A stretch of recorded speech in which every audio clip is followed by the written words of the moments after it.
ఆ ఇరిగేషన్‌ది మాది 5 తరాల నుంచి మా కింద ఉన్న దాన్ని అతను కబ్జా చేయడానికి రెవెన్యూ డిపార్ట్మెంట్‌ని తీసుకొనొచ్చాడండి. జేసీబీలతో కొట్టడానికొచ్చాడు. ఒంటరి మహిళని నన్ను గత 10 సంవత్సరాలుగా చాలా టార్చర్ పెడుతున్నాడండి. ప్రతి ఒక్కరికి నేను అర్జీలు పెట్టుకున్నాను. నా దగ్గర ఎక్నాలజ్‌మెంట్లు కూడా ఉన్నాయి.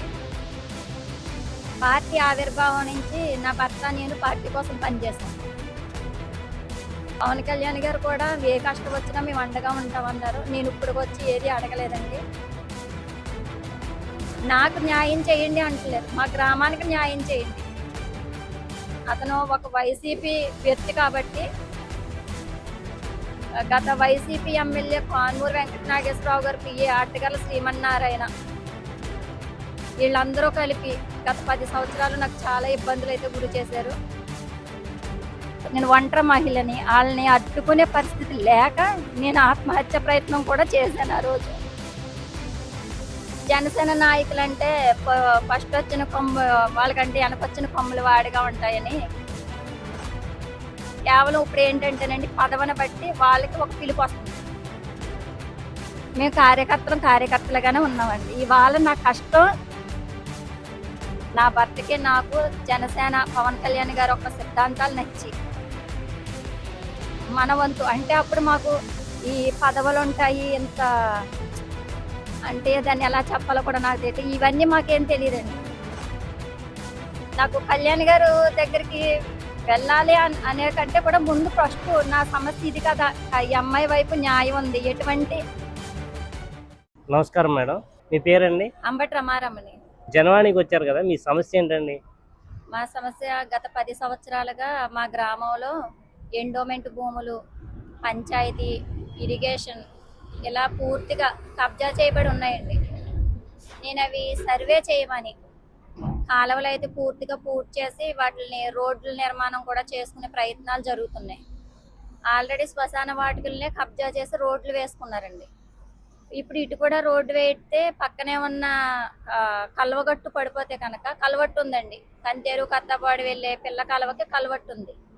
ఆ కల్వట్టుకి మా ఇంటికి మధ్యలో ఉన్న ఇరిగేషన్ భూమిలో గత 5 తరాలుగా కొబ్బరి చెట్లు ఉన్నాయండి. అవి నేను వేసినవి గత 5 తరాల నుంచి ఉన్నాయి. అలాగే కొండాలమ్మ పొంత అని ఉందండి బీసీలకి. ఆ పొంతలోకి 3 అడుగుల దారండి.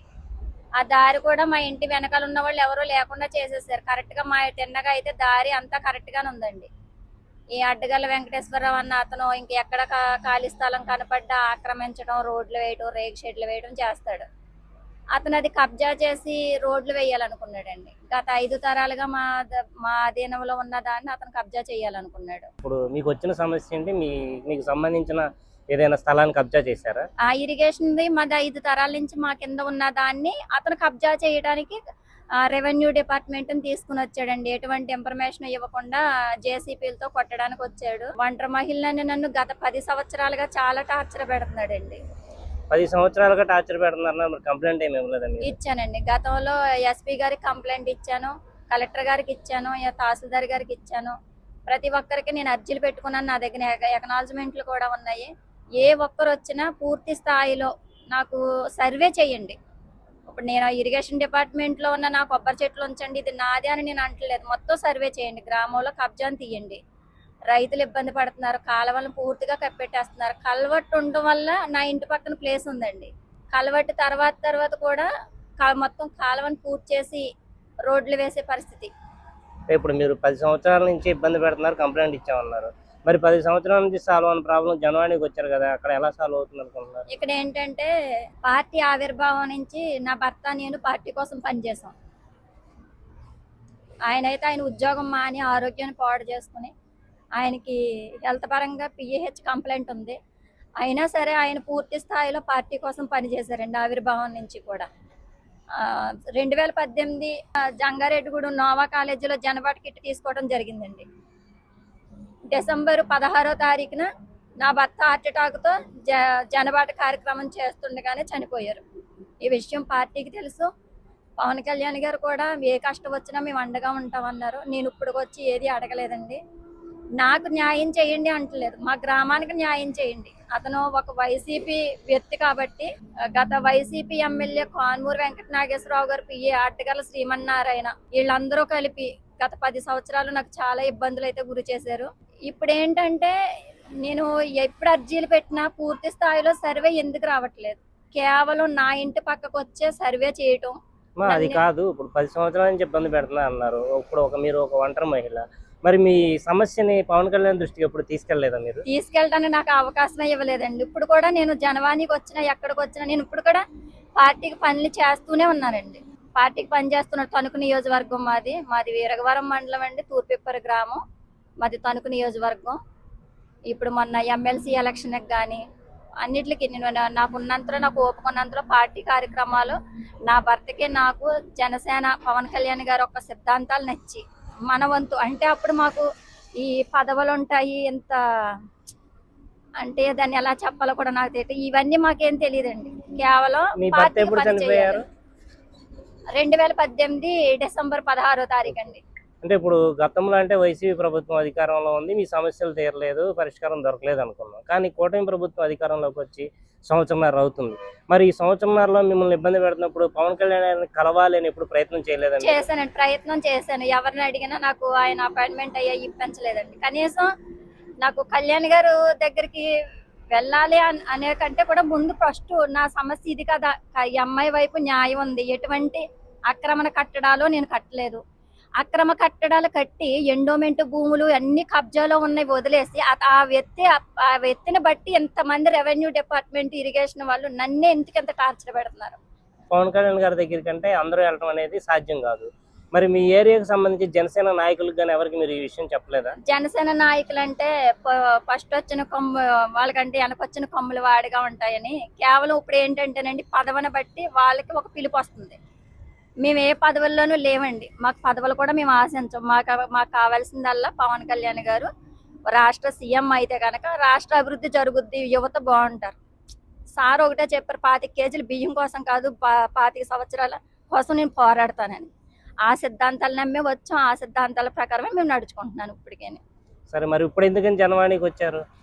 ఇంకా నాకు వేరే పవన్ కళ్యాణ్ గారు సీఎం అవ్వలేదు కదా, మీరు ఆ సిద్ధాంతాలు అన్నారు, ఇప్పుడు జనవాణికి ఎందుకు వచ్చారు? ఇప్పుడు కూటమి ప్రభుత్వం ఉంది, మరి సంవత్సరంన్నర నుంచి ఉందిగా కూటమి ప్రభుత్వం. సంవత్సరంన్నర నుంచి అంటే నా ప్రయత్నాలు నేను చేసుకున్నానండి. నేను పార్టీకి ఇప్పుడు నేను ఇవాళ అర్జీ ఇవ్వడానికి వచ్చాను. పంచగర్ల రమేష్ బాబు గారు గౌరవ శాసనసభ్యులు పంచగర్ల రమేష్ బాబు గారు ఉన్నారు, వారికి నేను అర్జీ ఇచ్చుకున్నాను. జనవాణిలో పంచగర్ల రమేష్ గారికి ఎమ్మెల్యే గారు, పెందుర్తి ఎమ్మెల్యే గారికి ఇచ్చుకున్నాను. అప్పుడు కూడా నేను పనల జనసేన వీర మహిళని గాని, నా భర్త పార్టీ కోసం పనిచేస్తూ చనిపోయారని కానీ నేను ఏ విషయాలు చెప్పలేదండి. ఎందుకని చెప్పలేదు? ఇప్పుడు చెప్పామనుకోండి, పార్టీ ఆవిర్భావం నుంచి కరెక్టే, ఫస్ట్ అడిగే ప్రశ్న మీరు ఏ పదవని అడుగుతారు. మేము కార్యకర్తలుగానే ఉన్నామండి. ఇవాళ నా కష్టం నా వైపు అంటే న్యాయం ఉంటేనే నా వైపు నాకు న్యాయం చేయండి అని అడుగుతున్నాను. సంవత్సరంన్నర నుంచి మీరు పోరాడారు, మీ వల్ల అవుతుందేమోనని సమస్య, మీ వల్ల కాలేదు. ఇంకా జనవాణి విజయవాడ మంగళగిరి సెంట్రల్ ఆఫీస్కి వచ్చి ఇస్తే గానీ మీ సమస్యకి పరిష్కారం జరగదు. ఎందుకంటే పూర్తి స్థాయిలో నాకు సర్వే చేసి కబ్జాలు తీయండి. అది నాదా ఇంకొకరిదా అనేది కాదు. అతను ఎప్పుడు చూసినా అతని ఇన్ఫ్లుయెన్స్ ఉపయోగించి ఇప్పటి వరకు ఈ 10 సంవత్సరాలు ఎవరు వచ్చినా ఏ ప్రభుత్వం అయినా అతని వెనకే వస్తున్నారు. ఎందుకు ఆయన నేను పెట్టిన అర్జీలు ఎందుకు నాకు సర్వే చేయట్లేదు? పూర్తి స్థాయిలో సర్వే జరిపించాలి మా గ్రామంలో. అర్జీ తీసుకున్నారు. పంచాయతీ శాఖ మంత్రివర్యులు పవన్ కళ్యాణ్ గారి దృష్టికి ఈ విషయం వెళ్ళాలి. కాదండి, మీ ఎమ్మెల్యే గారు మీ అర్జీ తీసుకున్నారా? తీసుకున్నారండి. తీసుకున్నారు, ఏమన్నారు? నేను నా వైపు వాదన చెప్పాలనుకున్నానండి. చెప్పారా మరి? నా వైపు వాదన అసలు ఇలా జరిగిందండి. ఇప్పుడు మన అక్టోబర్ 26వ తారీఖు తెల్లవారితే ఓదా తుఫాను సోమవారం, ఆదివారం ఉదయాన్నే 6 గంటలకు జేసీపీలతో వచ్చారు. నేను వచ్చిన వాళ్ళని అన్నాను, ఏమండి మాకు అవతల వైపు పూర్తిగా కబ్జా చేసి అక్రమ కట్టడాలు కట్టిన వ్యక్తిని వదిలేసి పచ్చని మొక్కలు, పర్యావరణాన్ని కాపాడే మొక్కల్ని ఎందుకు నరకాలనుకుంటున్నారు? పోనీ ఒక 2 ఎకరాల పొలం ఉందా? లేదు. కనీసం రైతులకు ఏమైనా ఇబ్బంది ఉందా? అది లేదు. అతను లేఅవుట్లు చేసుకోవడానికి అతని పొలానికి మీరందరూ సహకరిస్తున్నారు, ఇది కరెక్ట్ కాదని అడిగి అభ్యర్థించాను, వినలేదండి. నేను ఒంటరి మహిళని, వాళ్ళని అడ్డుకునే పరిస్థితి లేక నేను ఆత్మహత్య ప్రయత్నం కూడా చేశాను ఆ రోజు. వైసీపీ నాయకులు చేస్తున్న కబ్జాలను మీరు మీ ఒంటరి మహిళగా మీకు వాళ్ళని ఎదిరించే స్తోమత లేక ఈ రోజు మంగళగిరి సెంట్రల్ ఆఫీస్కి వచ్చారు జనవాణి వచ్చాను. గ్రామంలో అందరికి తెలిసిన ఎందుకు ముందుకు రావట్లేదంటే వాళ్ళు పిరికితనంతో రావట్లేదు. కానీ నేను ఒక జనసేనలో వేరే మహిళగా పార్టీకి పనిచేశాను. పవన్ కళ్యాణ్ గారి సిద్ధాంతాల కోసం మేము నిలబడిన వాళ్ళం. జరుగుతున్న అన్యాయాన్ని ఎదిరించాలని గత 10 సంవత్సరాలుగా పోరాడుతున్నాను నేను. మీరు పార్టీలో ఎప్పటి నుంచి ఉన్నారు? 16 నుంచి అండి. 2016 నుంచి పార్టీలో ఉన్నారు. మరి పార్టీ నాయకత్వం ఇప్పుడు పవన్ కళ్యాణ్ గారు కాకపోయినా మిగతా నాయకత్వం అనేది ఉంటది కదా, కార్యకర్తల్ని సమస్యలు వినడానికి ఒక స్పెషల్ వింగ్ అనేది ఉందంటున్నారు. మరి వాళ్ళని ఎవరు మీరు కాంటాక్ట్ అవ్వలేదా? లేదండి, నాకు అసలు తెలియదండి. కానీ లోపల పార్టీలో పెద్దవాళ్ళని అయితే అడిగానండి. మరి నాకైతే కలిసే అవకాశం ఇవ్వలేదండి. వాళ్ళకి చెప్పారా మీ సమస్య? చెప్పానండి, సమస్య చెప్పాను. జనవాణికి వచ్చి మీ అర్జీ ఇచ్చుకోండి అని చెప్పారు. అంటే ఇప్పుడు చెప్పారు, ఇంతకుముందు చెప్పలేదు? ఇంతకుముందు నేను ఎప్పుడు అడగలేదు కూడా. నాకు ఈ సమస్య ఉంది తీర్చండి అని అడగలేదు. ఓకే. పార్టీ పనులు అలాగే చేసుకుంటూ వెళ్తున్నానండి, అంతే కార్యక్రమాలు. ఇప్పుడు మీ వల్ల కావటం లేదు, అందుకని జనవాణికి వచ్చారంటారు. ఈ సమస్య పరిష్కారం అవ్వాలని కోరుకుంటున్నాను. మా గ్రామానికి సంబంధించిన సమస్య అండి ఇది. మాకేంటంటే ఎండోమెంటు, పంచాయతీ, ఇరిగేషన్ పూర్తి 199% కబ్జాలు ఉన్నాయి. వాటిని పూర్తి స్థాయిలో సర్వే చేసి పూర్తి చేసిన కాలువ పూడికలు తీసి పుంతలను కాలువలను సపరేట్ గా సర్వే చేయవలసిందిగా నేను చేతులు జోడించి డిప్యూటీ సీఎం పవన్ కళ్యాణ్ గారిని వేడుకుంటున్నానండి.